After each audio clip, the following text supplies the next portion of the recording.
Welcome back sa aking channel. Narito naman tayo para sa pinakabagong balita mula sa mundo ng politika.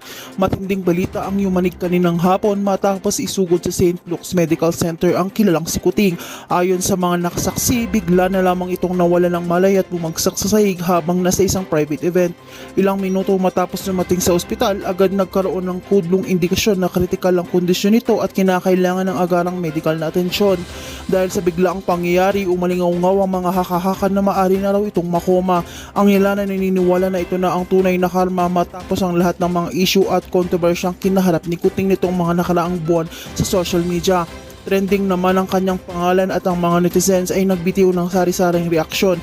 Ayon sa insider mula sa ospital, patuloy na inoobserbahan ang kondisyon nito habang nakahook sa mga life support machine. May ilang doktor ang nagsasabing nasa critical window ang susunod na 24 oras para malaman kung kakayanin pa ng katawan ni Kuting.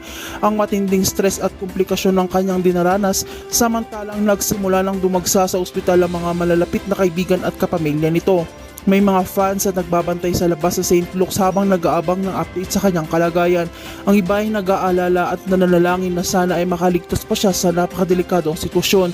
Sa kabila nito, maraming netizen ang naniniwalang karma is real at tuling binabalikan na si Kuting ng lahat ng maling nagawa.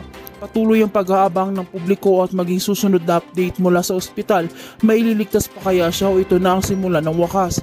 Kaya manatili kayong nakatutok dito sa aking channel. Sa bawat pag-ikot ng mga kaganapan, kami ang iyong magiging sandigan sa paghatid ng walang kinikilingang impormasyon. Huwag kalimutang i-like, i-share at i-subscribe para lagi kayong updated sa mainit na balita sa mundo ng politika.